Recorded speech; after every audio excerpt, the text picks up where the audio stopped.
going to show you the basics of a French seam today. A normal seam, if you're sewing in the US, is a 5/8 inch seam allowance. So we're going to be working with the 5/8 inch seam allowance.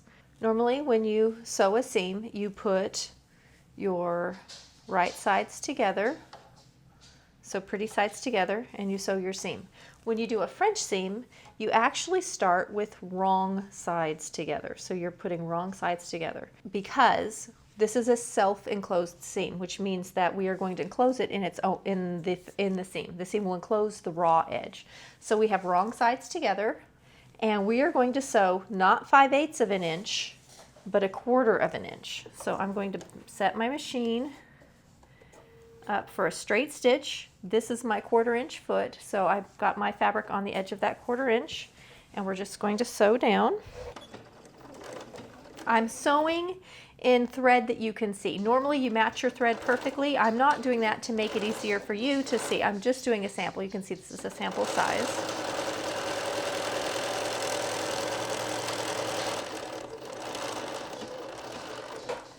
Quarter inch seam.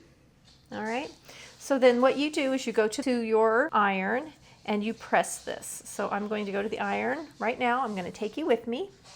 When you would use a French seam, you can use it for any straight seams, any seams that don't have a lot of curving, where you just want a self-enclosed seam. It's also the perfect seam if you're doing sheer fabrics because it is self-enclosed and it looks attractive on both sides. So I'm just pressing this so that I have a nice flat seam and I don't have any puckers. See how flat that is?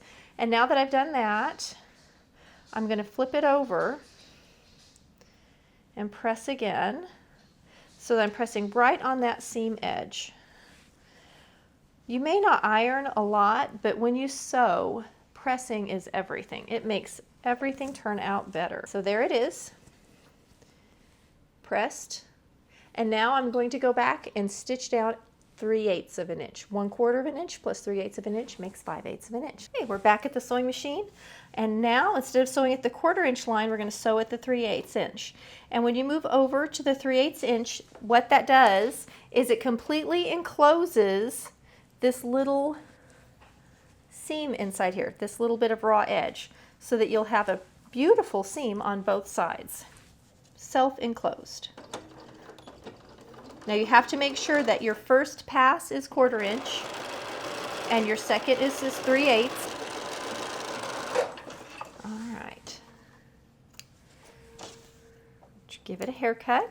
Here's our seam on both sides, and then when I open it up from the outside, you just have a very beautiful seam, and from the inside is perfectly self-enclosed. So now it's ready to be pressed open at the iron, and this is done. Your French seam is done. If you're sewing along with me and doing the make your own sewing reference notebook, this will be mounted in the notebook. I always mount them, or I prefer to mount them with the wrong side up so you can see the seam. So that's how you would mount it. And we're done. That's it.